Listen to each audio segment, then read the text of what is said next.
The Joe Rogan Experience. I'm really interested to see what happens with Tyron and Leon Edwards. You know, they're fighting next. That's a big fight, a very hard fight for both guys. It is. It's a hard fight for both guys, but stylistically it matches up well for both guys because Tyron has a lot of successes with southpaw guys. That right hand he's got. He's got that cannon in his right hand, and Tyron is very, very good when guys don't completely dominate and control what's going on. And Leon Edwards has done better at that with guys that he feels like he can keep up with. But with a guy like Tyron Woodley that can wrestle like Tyron Woodley, that's got power like him, I wonder how he's going to do. Well, I feel like Leon gets the least amount of attention when it comes to like top flight world-class fighters. He's a top flight world-class fighter, but he gets the least amount of attention out of those guys for whatever weird reason. Yeah, it's the era that we live in now. I mean, this is the first fight. Like, if you really think about it, this is the first fight you're actually starting to hear his voice. Right. Like it's like who is Leon right. Scott or Edward, whatever his name Well, the biggest thing with him was when he had a fist fight with Masvidal, like when they had that scrap. It wasn't a fist fight. Like Masvidal just cracked him. With whatever that guy, whatever his name is, you know. Okay. I mean, he openly said it. You have one of the best sucker punches in the game. And the best 40-yard dash. So you go in there, you sucker punch somebody backstage, and you run out of there, and they rush you out of London before them Brits can get a hold of you, before the London boys came back.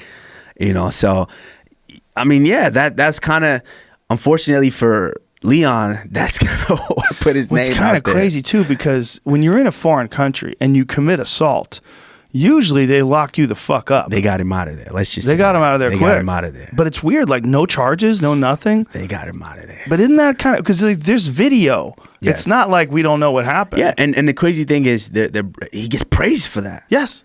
It made him famous. He gets praised for that. Now imagine I do that over there in London. Or imagine anybody else doing that in London. It's how did he do it? It's weird. Like, how did Masvidal get away with it? It is weird. Well, with the forces that be, the UFC is they're very good at what they do. And let's just say they got him out of there quick. Let's just say. Yeah, he's been talking crazy shit.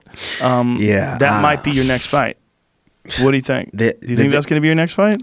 I hope so. Because of the way that things, I'm the type of guy to where anything you say can and will be used against you inside that octagon. Oh, you're a court of law. Exactly. I'm the judge, the juror, and the executioner in there, and that's how I approach it.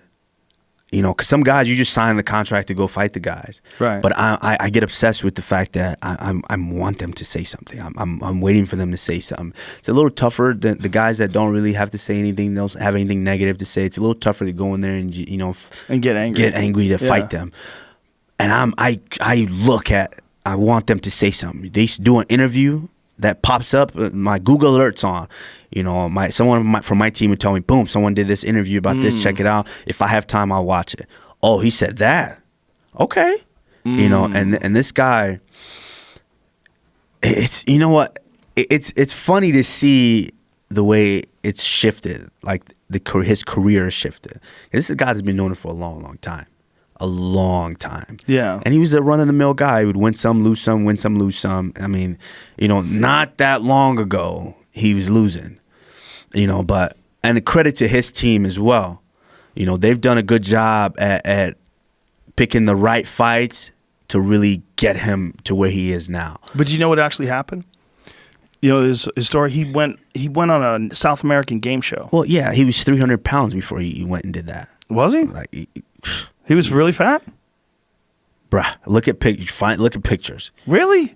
But wasn't this like post Wonder Boy? Wasn't it? Yeah. Was it somewhere around then? Yeah, somewhere around there. I think it's post Wonder Boy right after. But he got fat. Really? Bad, fat. Not, when I fought Wonder Boy. No, when I fought Damian Maia. I think that was like the tail end of the huskiness on his part. But it was. At some point, like, listen, like, everyone's buying into the hype. This is what I'm saying. That they've done a good job at creating this hype by picking the fights to where one fight was a gamble. The Ben Askren fight was a gamble. You know, you win that fight, you take all that hype that this guy has, which this guy didn't belong in there in the first place. But previously in his career, early on in his career, you could make the argument that yes. But at that point in his career, he didn't belong in there. But he goes out there. Let's say Ben Askren does take him down and does what Ben Askren does. We wouldn't be having this conversation right now. So he goes, and that's a gamble on their part, and the gamble paid off. He went in and he took all that hype from Ben. Then who's the next guy? The guy that, another guy that wins some, lose some, but has a ton of hype because he just fought Conor. Goes in there and fights Nate. Now, that fight turns out the way it did. You get all this hype. Now you got all these people thinking, oh my God, this guy's a killer. Where has he been? This and that. It's the same guy that was 300 pounds not too long ago. He was not 300 pounds. Look at it. He was damn near close. I don't think he was ever above north of 200. 220. Oh, really? Yeah. Oh, yeah. Really? Oh, yeah. I never saw him fat. Yeah, you should look at pictures. Oh, okay. Yeah. But, hats off to him. He got the weight off and, he went over and did his thing. And I'm no hater. I give credit where credit is due. Yeah, but don't. He was always that guy that said, you know what, I'm not this cliche. I'm not playing this character. I'm not doing this, I'm just a real fighter in this. But then you're showing up at fucking press conferences looking like the knockoff of Scarface. Yeah, but don't you think that that's wise? No, it is wise. It's very smart. It is right? wise. It is. Yeah. But say it like it is. Don't sit here and say, oh, these guys are being a gimmick. These guys are doing this. These guys are doing that. You're doing the same damn thing. And then look at what he did that last fight. Oh, my God. He took the biggest L of that night. Like, that was corny. You want to wear the robe. You want to stand there. You say he was holding that silver belt. Like, they actually think this is a real belt. The BMF belt.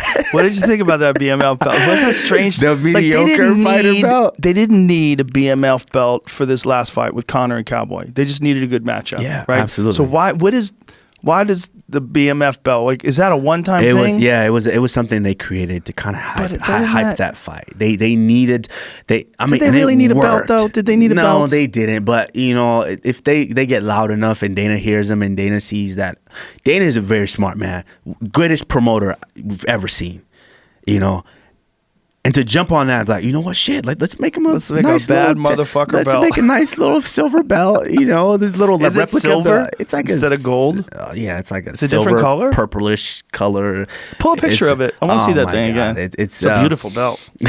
What? It's a beautiful belt. The UFC belt is beautiful. Well, that's more beautiful. It's like saying, like, you look at a new Corvette, you go, oh, that's a beautiful car. Yeah. And then you look at a Ferrari, you go, oh, that's a better looking car. Oh, yeah. That's better looking. Or a Bentley's. Yes. Oh.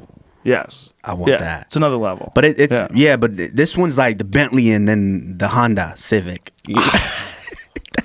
I'm just being honest. I'm being honest. It is silver. Look at that. Is that thing. Silver? Or is that like it's just like copper? No, that's not copper. It's like sterling silver. It seems kind of goldish in some. I mean, it seems like the lighting. Nah, it's sterling silver. It's like I kind of think it's gold. No, it's not. Is it gold? No, it's not gold. It's not gold. Bronze. Yeah, it's like is it bronze? Is it? It's not even silver. It's not even second place. It's bronze, huh? I mean, this is like, honestly, this is like a participation medal. You know how when you do the field day in school and they give you the participation medals? They're like, here you go, kid. You did a great job. And that's what this is. Well, if you beat him, do you get that belt too? I want that shit. I want it. Because what would you do with it if you had it? Would you wear both of them? No. What would you do with it? Just put it aside? Put it in my closet. I would just put it in my closet. I would just put it in my closet. But it's like, there's no, what that means nothing. It was just something to hype a fight. But his team has ran with it like, yeah, we're the smart BMF move. Listen, champion. man, Yeah, and then we call him this. When they called it, when they showed the video of him, when they went to the camera turned to him during the last pay-per-view, the fucking pop was gigantic. Everybody went crazy when they saw him. Yeah. I mean, the hype is real. Yeah, the hype is real. It's alive. It's alive and kicking. Oh, man, big love hype. him. Big People hype. love him. But that's the thing is, people love you until they really see what you are. Darren Till had a lot of hype, and shout out to Darren Till. I mean, he's still growing in the sport, but he had a lot of hype to where people were saying, "Oh man, this guy's gonna beat Woodley." Right. Like even at some point, I was like, "Yo, he might get Woodley." Really? I was like, yeah, he might get Woodley, and you could thought see it in was that fight, severely disrespectful disrespectful. that they were making him the favorite in that fight. I'm like, you guys are crazy. You're crazy. I mean, this guy's already fought one of the best strikers twice in Wonder Boy and beat him both times. Not just that, he was the only one that hurt him. Yeah. Like, he hurt Wonder Boy bad in both of those fights. Wonder Boy never hurt him. So you got the guy who's arguably one of the best strikers to ever do it in the welterweight division. I mean, Wonder Boy's a fantastic kickboxer. Oh, yeah. Tyron smashed him. You saw what Wonder Boy did to Masvidal. Yeah. He outpointed him. Yeah. Good fight. I mean, he dropped him like several times. Did he drop him? Yeah, a couple times. Well, Darren dropped him too. Darren Till dropped Masvidal too, but Masvidal starched him. Yeah, and you know, I give credit where credit is due. You know, but like I'm saying, back to that, like everyone. I was almost like, and you saw what like at some. I'm sure Willie was a little afraid in that fight because it's like. Do you think so? I don't think so. Yeah, you have to be. I think he with all the hype they were putting behind him, you have to be because at some point, as a champ, and that's what makes you sane as a champion is that little fear. It's like, wow, they're really saying, is this kid really good enough? He's the favorite. Is he good enough? I thought that was so crazy. Sometimes there's odds, and I'm like, this just doesn't make any sense at all to me. I agree. You know, there's certain odds where I'm like, you guys are like, who's making these odds? Yeah, I'm beats me. Especially these rankings too. I'm like, they've got this kid at number 3. He hasn't fought number 4. He hasn't fought number 1, number 2. He hasn't fought number 5. He hasn't fought number 6. And like, how in the hell is he in number 3? Masvidal's number 3. Number 3. Have it? Well, who makes the rankings? The rankings are weird. I don't weird. know who makes the rankings. Because sometimes a guy will beat a guy, and then he'll be below that guy in the rankings. Yeah. Like, what?